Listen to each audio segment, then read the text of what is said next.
Hi, my darlings. I'm Sophie Darling, and welcome back to the channel. Today, we are reacting to episode 15 of series 2 of Apothecary Diaries. And if I am a little bit goofy and off base this episode and the next couple of reacts, it is because I am filming again after a 10-day break. I haven't filmed in 10 days, and that is the longest break I've ever taken. So I am back feeling refreshed, but also really awkward because when you've not filmed for a while, it feels very strange trying to get back into it, especially talking to a camera. So yeah, if things feel a little weird and out of place, I'm gonna blame it on that, nothing else. Also, if you see me like blinking rapidly, it's my eye. There's something in my eye, but when I look in the mirror, I can't see it. I can't see what it is, and it's irritating me. So like I'm blinking a lot more than I usually would, so if you see it, that's what it is. There's nothing wrong with me. I'm just irritated somehow. I'm not quite sure what's going on. Something also looks really weird with my backdrop, and I was trying to figure out what it is, and I think it is primarily because I have cleared out my background. Not, oh my god, my chair is spinning. I like to sit cross-legged like a gremlin, but this is what happens. Like, it just rotates me the wrong way round. So I have to like hold myself, otherwise I start spinning. But yeah, this is a weird tangent. I do apologize. My backdrop looks really weird and it keeps throwing me off, but it's because I like decluttered the whole background and now I'm trying to figure out what I want to put in different places, and I've replaced some things, and I've put my Freerin statue that I got for Christmas. I've also reorganized my books, and my fantasy books are at the top, and then my anime and manga are on the second shelf, but maybe I should have like rearranged that. I don't know, but I got rid of my plushies. I didn't get rid of them, I've just moved them elsewhere, and then I have a calcifer lamp. I'm trying to like figure out how to point in the background to where I want to go. Like there, that's it. It's because it's not in line. But I have a calcifer lamp and I need to figure out what I want to put elsewhere. I want to get a few more like statues. I want to get some Full Metal Alchemist statues. I want to get a Mau Mau statue. I'm just not sure what I want to do with this space yet. I want to get more Elden Ring stuff to put in the background. I don't want it to just be Pokemon, whereas it was like very heavily Pokemon. I kind of want it to be like a mixture of everything. There is still quite a bit of Pokemon there, obviously, but it's Pokemon. I love Pokemon. More just trying to figure out what to do with the space, but in the process, it just looks really weird. So I do apologize if something is throwing you off in the background. It's just because it's empty. It's not as cluttered as it was. It's not as busy. So I need to kind of figure out what I want to do, but it'll be a process because statues are not cheap. They are expensive, but we'll get there. We'll get there in the end. And I think I kind of maybe want to replace the Mikasa and the Eren statue with something a bit more like professional looking. I've been looking at the Bandai Namco statues, but they're so expensive, but they're so good, but they're so expensive. So I'm trying to like psych myself up into buying one. I might do. I might treat myself.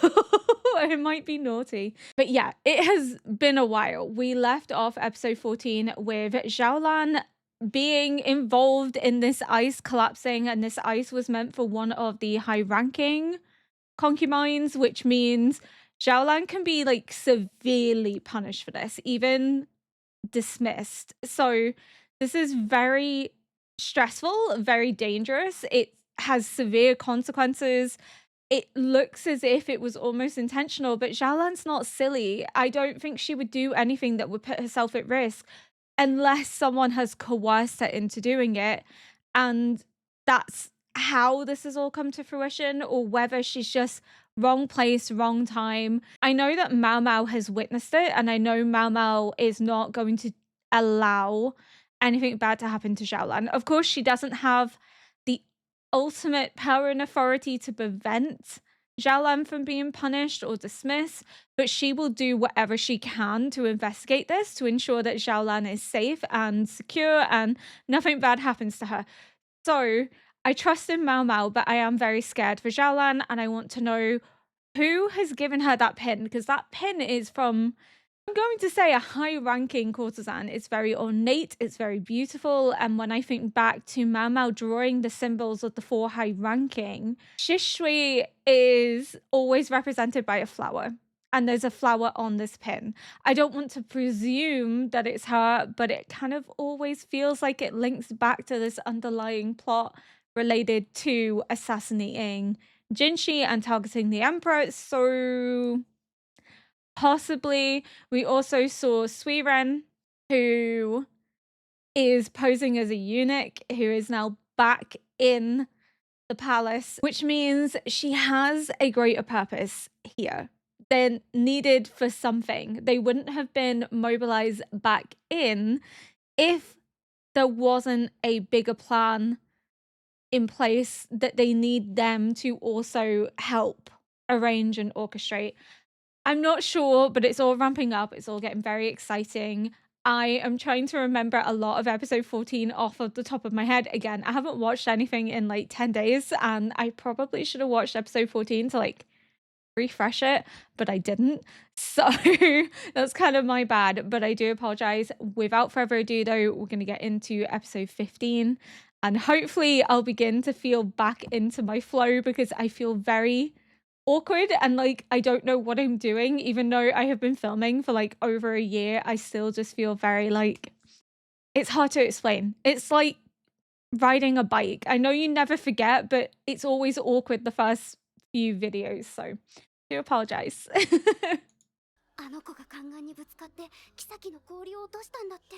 So she bumped into him, so it was completely accidental.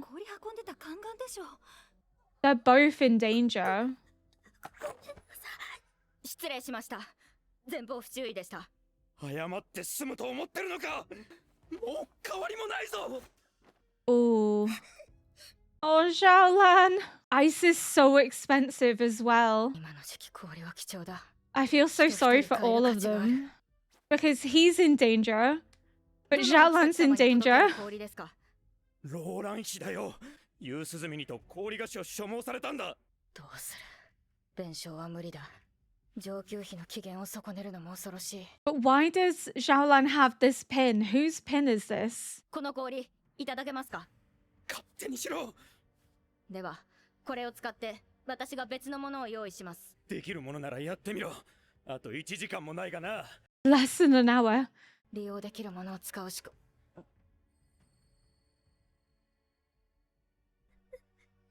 He's curious. Oh, Xiaolan. Is she gonna make like shredded ice or something? Or ice cream? Like something rare that they've never seen before? Oh, Xiaolan. She's just a baby.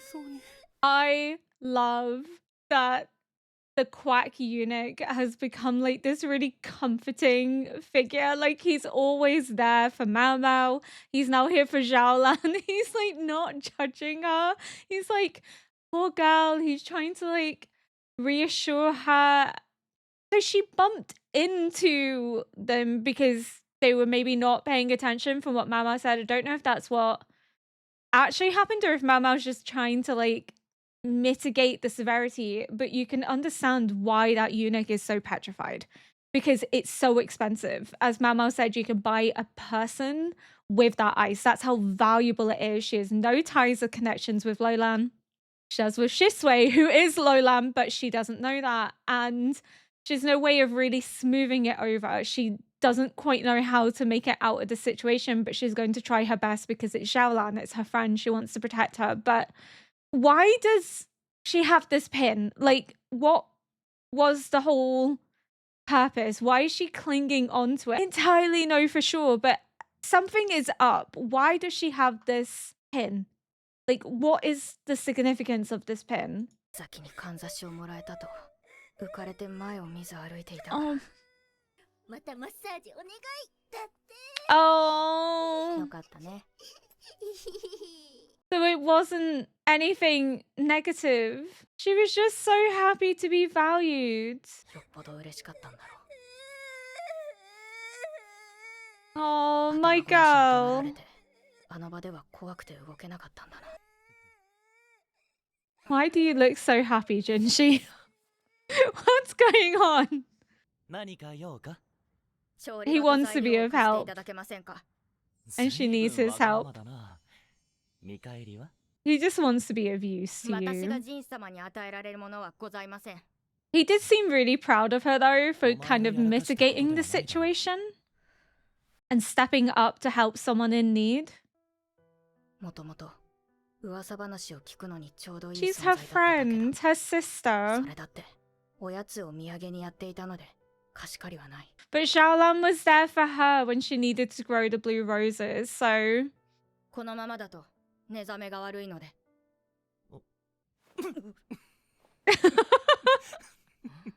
そうか寝覚めが悪いかはい。その日の仕事に差し支えます。 That's only going to make him laugh even more. では条件をつけよ Oh. Oh. Oh. う人の話は最後まで聞けそんなこともできないのは誰だそうかなら別の条件にしよ He's linking back to when she just interrupted him in the cave when he was trying to tell her about the fact that he's A, not a eunuch, B, not actually Jinshi, that he is the prince and Jinshi isn't his real name, not his real identity. And she just cut him off, just was refusing to listen. And that's why he's like, I need you to actually listen when people are telling you something, aka I need you to listen and let me finish what I'm trying to tell you, because she just cuts him off because she doesn't want to know. She's like, it will get me in trouble. What's the point? She just wants to live in her own little world and be completely free of the political implications, but she isn't free of the political implications because she's Lacan's daughter. She's linked to Jinshi. Everybody knows that she is favored by him, that he likes her, that he has affection for her. She is approved by the emperor. She's approved by the Empress Dowager. If Jinshi wanted to pursue her romantically, they would consent to him doing so. She's also the daughter of someone that is greatly feared in this court, and the emperor even knows that that's his daughter. So it's not hidden anymore. It is an open secret. So no one's going to really want to mess with Lacan, because not even the emperor wants to get on his bad side. So she seems to want to remove herself from the political implications, and I completely understand it because of how she was raised. She was raised in the brothel where you had to keep your head down, you had to keep your mouth shut, you had to be careful not to involve yourself in something that could put you at risk, put you in danger. So she's brought that here. But at the same time, she's not removed from the political ramifications because she is Lacan's daughter. She is close to the royal family and she is favored by high-ranking courtesans. She is a powerful figure within her own right. And again, completely understand why she doesn't want to be involved in it because it's dangerous, but she can't ignore it for much longer. Especially even the emperor being like, I wouldn't take her because of Lacan. So we know that he's only teasing. He wouldn't want Mao Mao as his concubine. She also lacks the breast size, as he said. But it also ties back to who her dad is. Her dad is formidable. So she is not exempt from the politics of court, no matter how much she wants to bury her head in the sand. She knows this. She just chooses to do it to protect herself. But for how long can this self-preservation last? I think she's going to have a rude awakening at some point that she can't just continue to be ignorant to the environment around her, that she needs to be aware of it in order to protect herself and protect the people she cares about. Of course, she always says that she's not going to get involved, and she does get involved, which is why I would say this is an amazing depiction of an unreliable narration, but she does also choose to withdraw from knowing that Jinshi is somebody important. She knows it. She just doesn't want to know the full extent, the full details. She's very happy to know the little bits that she already has gathered, but she doesn't want to know anything more than that because she doesn't want it to be used against her. She doesn't want it to be held against her. But at the same time, how much longer can she be ignorant? She can't be. And this isn't ignorant as in she doesn't know what's going on. This is willful ignorance. This is her choice to be ignorant. This is her choice to cut him off and not allow him to tell her the truth and to not be heavily involved in it. But that is for her own self-preservation and protection. But I don't actually think that is going to preserve and protect her. If anything, it leaves her vulnerable. It leaves her open to people working against her, especially because of who her dad is and the power he holds. They might want to utilize Mao Mao to get close to Lacan, but they also might want to use her to leverage against Jinshi. やっぱり玉葉様を頼るか。いや、ローラン妃のことで頼るわけには。Oh. お前、かんざしはつけないのか？園遊会でやったのがあるだろう。まさか売り払ってないだろうな。売っていません。今はまだ。じゃあ、それをつけてこHe い。wants her to wear the hair stick. その時よ。調理場だな。用意させる。Oh, I keep pausing because there's like so much going on. He says, when you wear the hair stick, I'll tell you, because it's almost as if she's finally accepting his affection for her, his connection to her, because the hairpin that he gives her is a sign of his affection, his sign of his intentions, but it's also his way of protecting Mao Mao. It's his way of ensuring that no one can harm her because she has his favor. And that's going to be very evident from the ornate design and the expensiveness that goes into the hairpin. Yeah, I still don't think Mao Mao would wear it though, but she will have to wear it eventually, which is going to be really exciting, but it's so freaking cute. I love their relationship dynamic. He just wants to help her. He loves her. The boy is smitten. Oh, her little eyes are so red. Ice cream. Oh, she's so cute. They're a rare delicacy. 氷を砕いてる。こんなにちっちゃく。大丈夫。Trust her. She knows what she's doing. She might have seen it once, but she knows what she's doing. これでよし。嘘。固まってきてる。早く持って行ってもらおう。How cute. 味見って必要じゃない？いつもの調子が戻ってきたな。Just a little bit of a sweet treat. 残ったやつなら。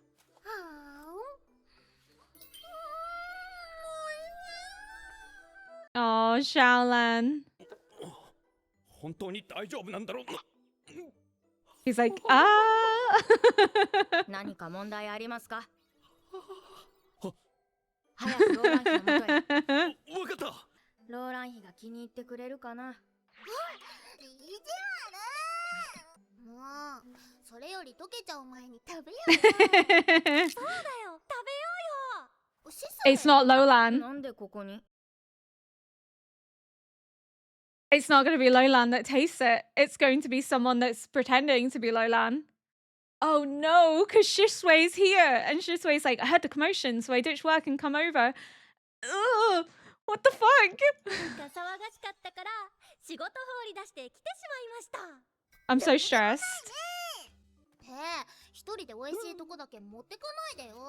I mean, if you were in your position, you would have had it all to yourself.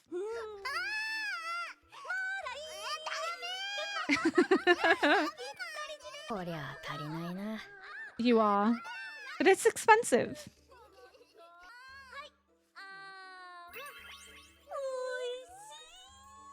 I still feel like the pin has to be involved in this somehow. I don't think it can just be removed. Oh. I think we're gonna see the baby born this season, aren't we?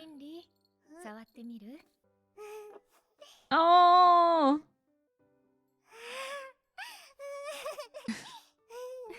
she's like, there's something 生まれるまで moving. あともう少し Oh my god, so we are gonna see the baby born. Oh, she's gonna be the best big sister. 今のところ順調かな For now, 不思議ね。 which means リンリー something's の gonna 時と違っ happen. て下ばかり蹴ってるの Oh no, it's breach. It's the wrong way round. It needs to be head down. Baby's not in the birth position. Oh, that's like incredibly dangerous. I think, is Mama gonna have to try and flip the baby the right way? She's gonna have to try and flip the baby, I think. 助産はどなたが私がやりましたここの医官は頼りないし助産のために雇った女官は体調を崩してしまって That's a bit suspicious. Came ill when she was supposed to be here to help with the delivery. リバヒの時も別の方が入ったそうよもともと臨時で高級入りした助産師だったの今回も高級の外から迎えるんだろうか何かあるなら言ってちょうだい The baby's not the right way round to be delivered 断言は naturally. できませんが逆子かもしれませんずいぶん下の方ばかり蹴られている It's head ようなの up. It should be head リンリー down. 姫の時上ばかりを蹴っていたなら頭が下にあったはず It's really tricky. 細い足から出てしまうと The head 出産の危険性が gets 一気 stuck. に増してしまうのです So you can deliver a breech baby naturally without cesarean, but most women do have to have a cesarean depending on the severity. But you can give birth to a baby breech, but it's a very difficult process. So unlike a normal birth, the largest part comes out. So essentially the head comes out and then the rest of the body follows. Whereas this time it's the feet come out, the shoulders come out, but then the head almost gets stuck. So it's like usually you have to use the suspension of gravity in order to aid a breech baby to come out naturally. So it's almost like the baby has to suspend from its head. But you have to be very, very careful because you can dislocate the baby's head, essentially. I don't know if dislocate's the right word, but the baby's head can detach because the bones aren't hard, they're soft, they're malleable. But if it's not done properly, it can lead to the death of the baby. So it's quite concerning. You can rotate the baby in the womb. There is ways to do it, but the risk is that the baby can flip back. It's very hard to figure out how a baby is going to stay. So there are methods to doing it, but whether the baby stays in that position is another thing entirely. We do know that Anshi had the emperor cut out of her womb. So we do know that cesareans have been performed. So it could be that potentially Gyokyu has to go down that route. But it was Lumen that performed that. Lumen was very skilled, trained in the West. Maybe this could be a way of introducing Lumen back into court life. I'm not sure because they're having to bring people in from the outside and they don't really trust anyone. It's incredibly risky for the baby to not be in the right position. Maybe they'll try the method of turning the baby, but again, it depends how far along she is as to whether that would be successful. But I know you can do it up until the point you're giving birth. But again, the risk is the baby flips back. もう少し詳しく触診すればわかるかもしれませんが Unless it's more than one baby.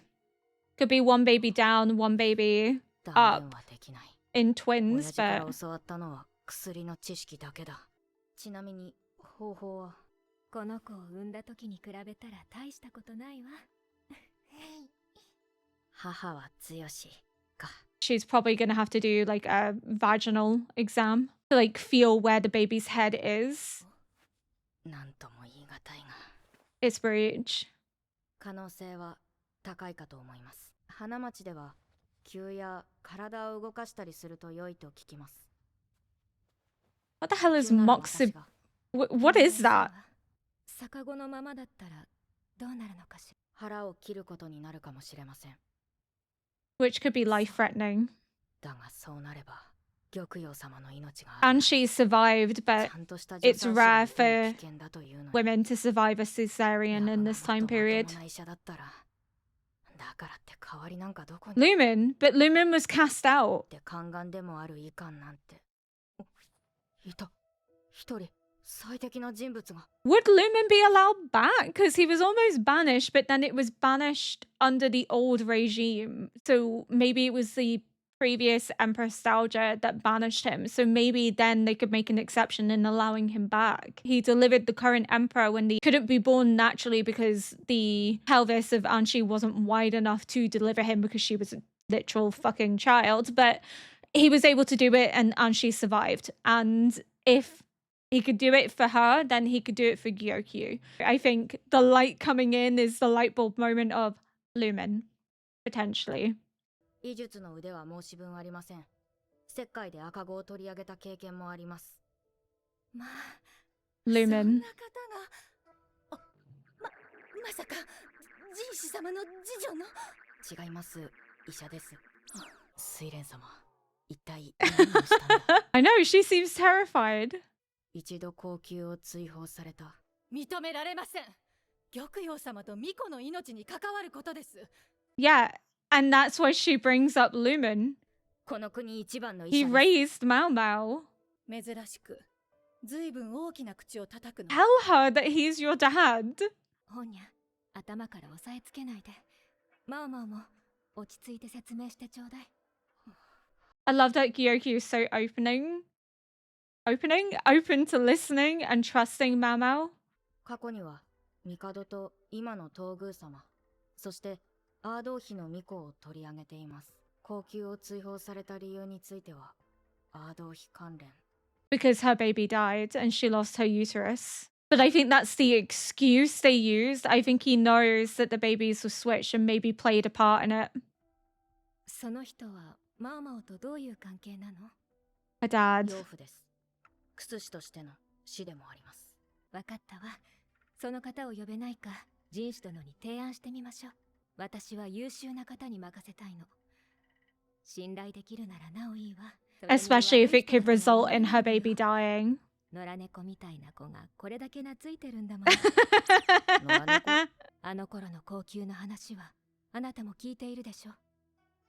Yeah. 偉大なる女帝の知性に翻弄された方がどんなに You can't just label him as a criminal without fully knowing what's going on. Go Gyokyu. I love her. そうとなれば、早速あの子に文を書かないと。 She's like, I don't give a fuck so long as he can help with my child. これが母になる妃というものか。玉葉様に話をした2日後。Lumen! ないね。 I guess he never thought he'd see the day that he'd return. It must be so weird to be back. また戻ってくることになるとはね。マオマオから聞いております。よろしく頼みますね。はい。 I love that he came back because he's like, my daughter needs me. I love their relationship dynamic. その心配もなくてよかった。 No. では失礼します。 Look, you can have more than one doctor in the rear palace. ねえ、あの人マオマオのお父さんなんだよね。まあ正確には大叔父だけど。 Yeah, but he raised you. It's your dad. 優しそうよね。穏やかだし。普通の人みたい。 She's kind of more like Lacan. 何を想像してたんですか？まあ、なんて言えば。 More crazy doctor.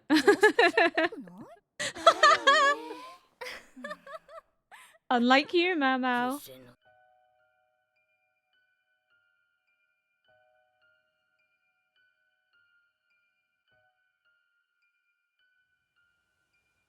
You doing? Whose grave are you visiting?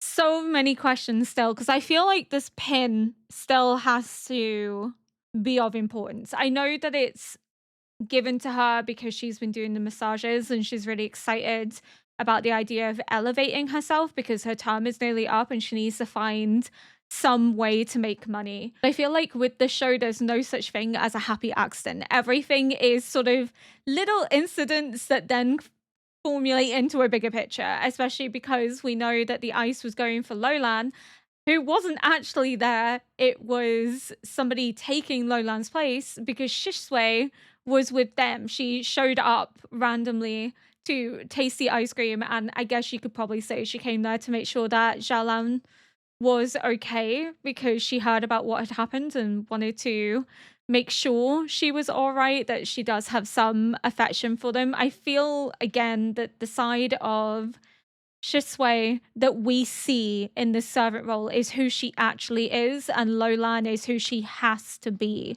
I feel like there's these unrealistic expectations that are placed on her, and that the only way she can truly be herself and to make friends with people like her and to feel accepted and loved and wanted is when she's Shisui, when she is with Mao Mao and Xiaolan. And that's why she rushed to their side to try and help whichever way she could, even though she was too late at that time and was just teasing and eating the ice cream. But I feel like nothing is a coincidence. Everything is intentional. I wonder if we're going to learn then what actually happened, why he was actually dismissed. Again, I think he was labeled a criminal because Aldura's baby died, and maybe they blamed Lumen for not doing his job properly. But I think Lumen potentially accepted it because he knew that the babies were switched. He was involved. I think he had to be involved. He had to have aided it somehow. But the fact that he was labeled a criminal and even Mama doesn't quite know why means that they blamed him for something, which I think could be the death of Aldura's baby, but he maybe accepted it because he knew that it was better for him to be removed from the picture because he knew the truth, that the baby that died wasn't actually Aldura's baby, but was the Crown Prince. I don't think the secret was fully discovered by the previous Empress Dowager. I don't think she knew that the babies were switched. I think she likely just knew that a baby had died that was her great grandson, and probably blamed Lumen for being incompetent, for not being able to save this baby's life, and Aldura also lost her uterus. So poor Lumen was catching strays. As Gyokyu was saying, not everyone who was labeled a criminal was actually a criminal. Looking at that reign, so many people were given that label that were entirely innocent or didn't do anything deserving of punishment or banishment, and that's why she's so open to Lumen coming to the palace.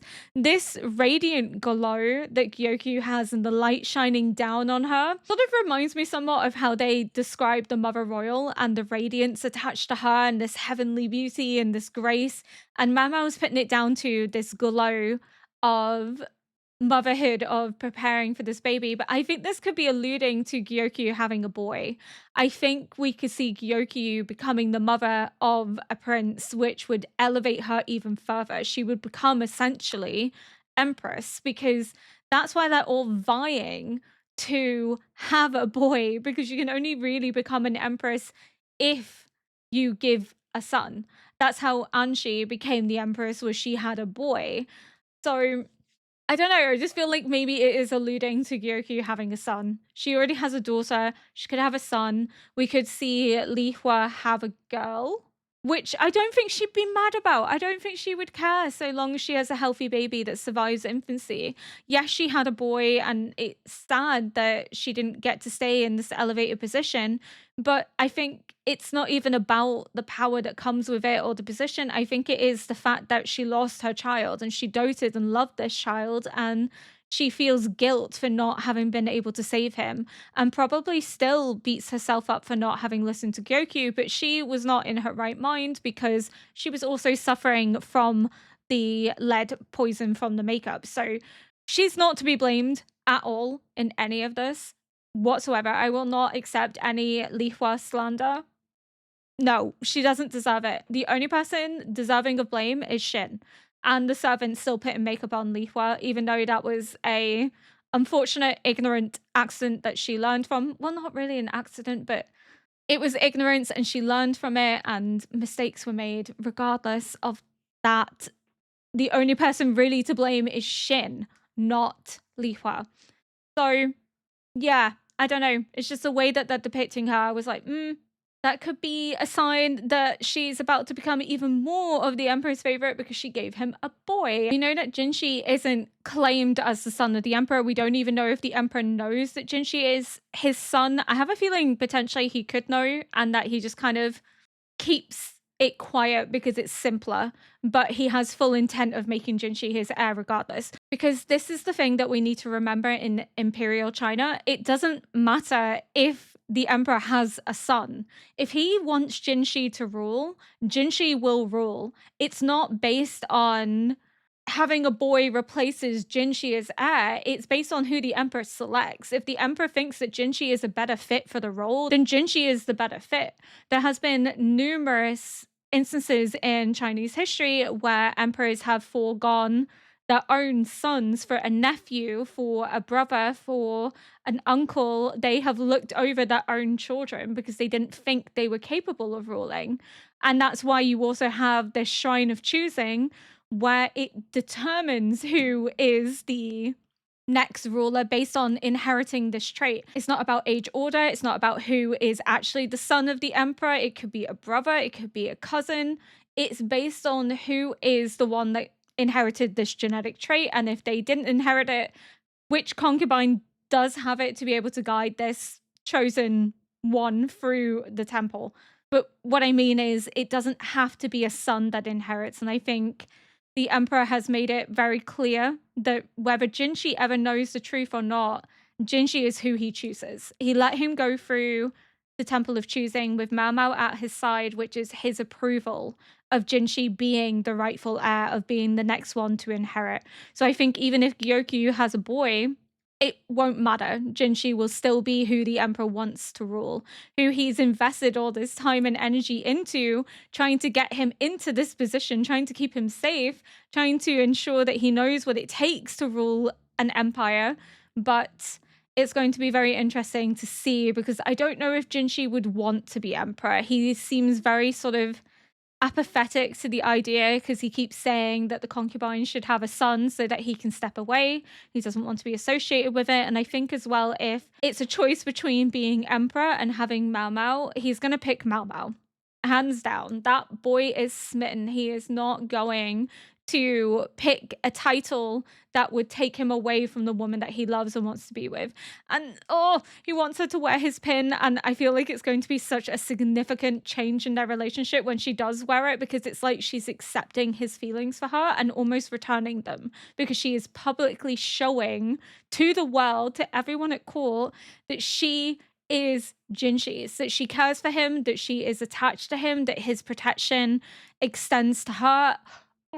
I'm going to die. I'm going to scream when that moment happens. But yes, we have Lumen returning. We have the baby being potentially breached. The baby could flip, or she might have to have a cesarean, which is, again, incredibly risky, incredibly dangerous. But Lumen has done it before. So Lumen, I have full faith in. But he's hoping that they maybe try to turn the baby before resulting in a cesarean. Because, again, you can flip the baby. It's just a very rare practice. You have to be exceptionally skilled, but I feel like if anyone could do it, potentially Lumen could do it.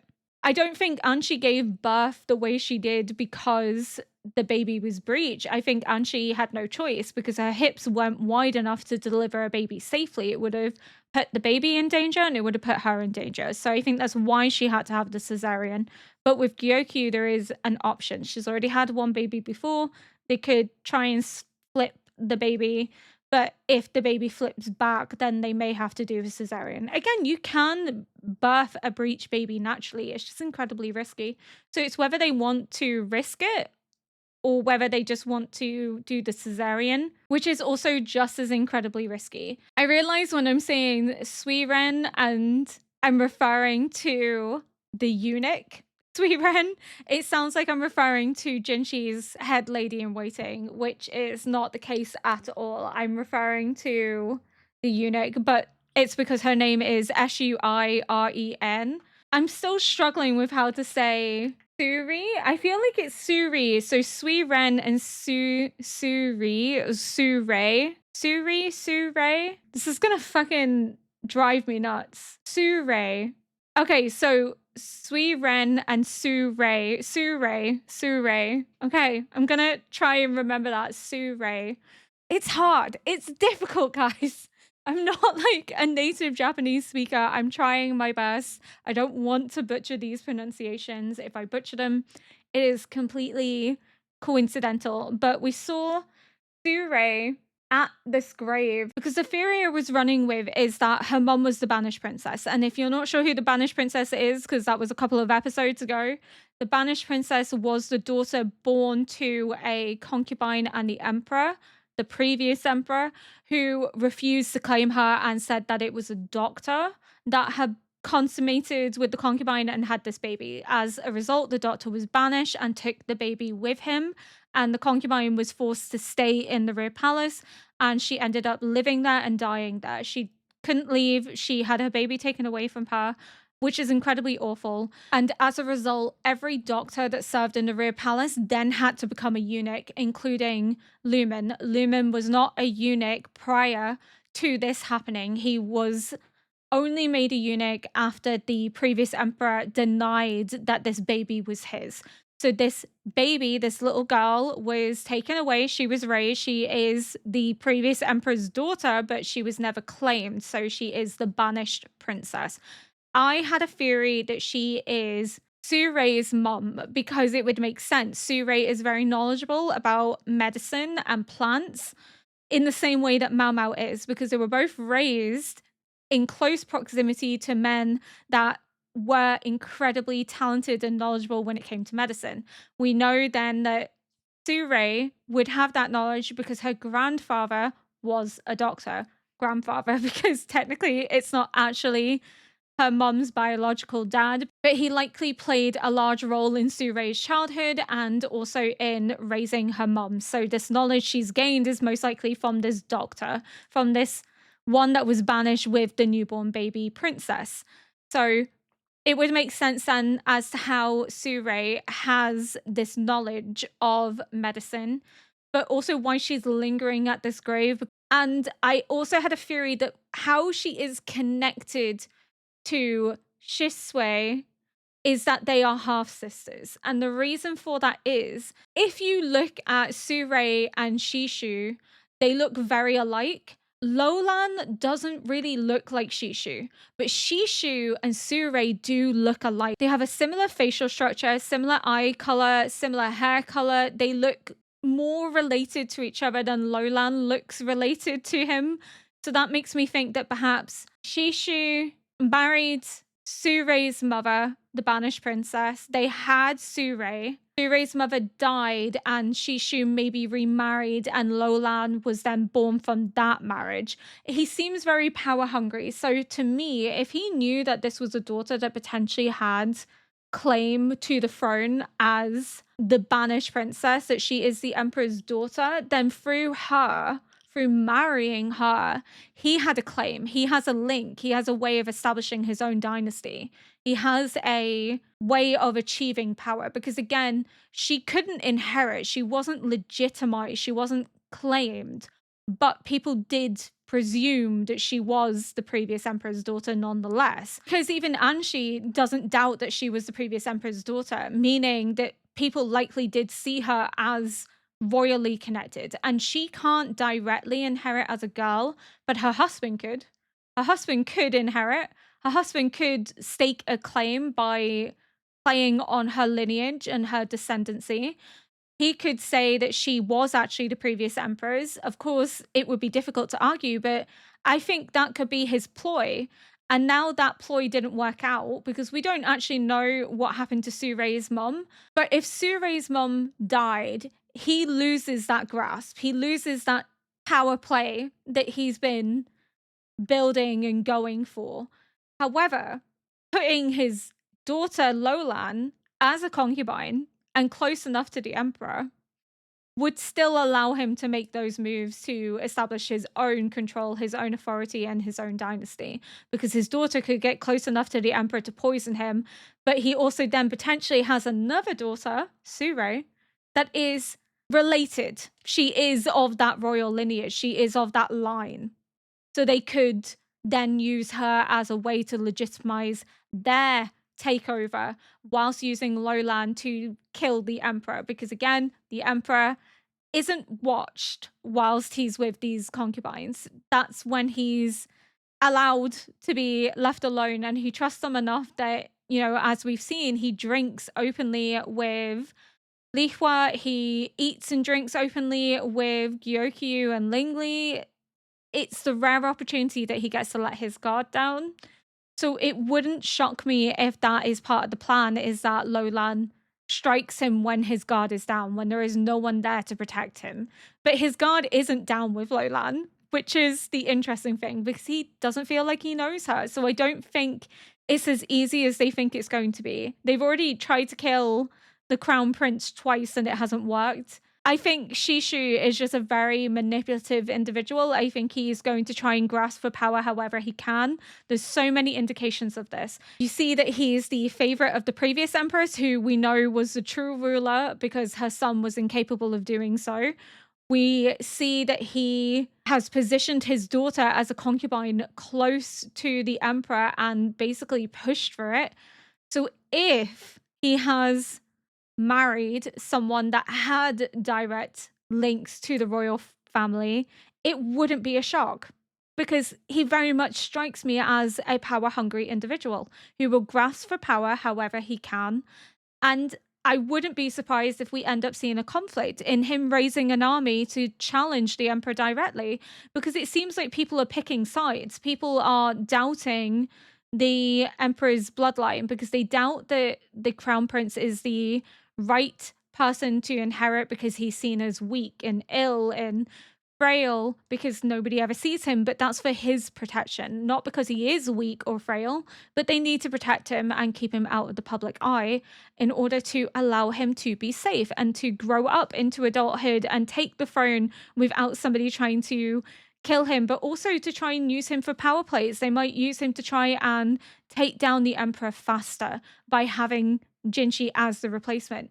But I think whoever's doing this is intending to take out the emperor and any of his dynasty so that they can supplant it with their own. So I think that's what Shishu is trying to do. And Shishu is trying to sow discontentment. There is so much going on that I think Shishu could be privately building a rebellion, sowing seeds of doubt about the emperor's ability to rule, maybe influencing people to back him instead and his family and his lineage and their connections and their strength. And it could cause internal frictions and fractures. But if we get a war, we get to see Lacan, and Lacan's going to be like an absolute madman on this strategic battlefield. And oh my god, please. The only reason I don't want a war is because I don't want people to die that I care about. I don't want any of my favorite characters to suffer, but I just want to see the strategic genius that is Lacan.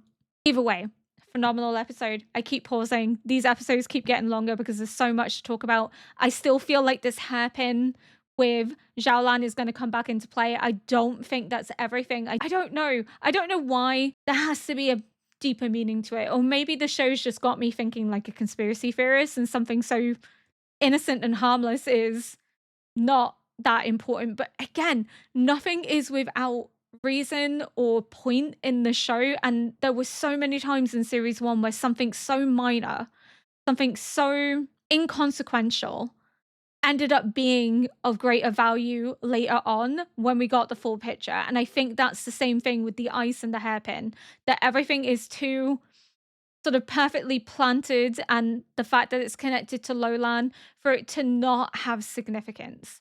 I think that's all I have to say for now, because again, I'm not quite sure what the significance is or how to put it together, but I'm sure we'll maybe get more context as the show goes on. But for now, I think that's all I want to say. Thank you so much for watching. If you enjoyed this react, please consider liking, subscribing, and leaving a comment below to help boost this video into the algorithm. And until next episode, bye!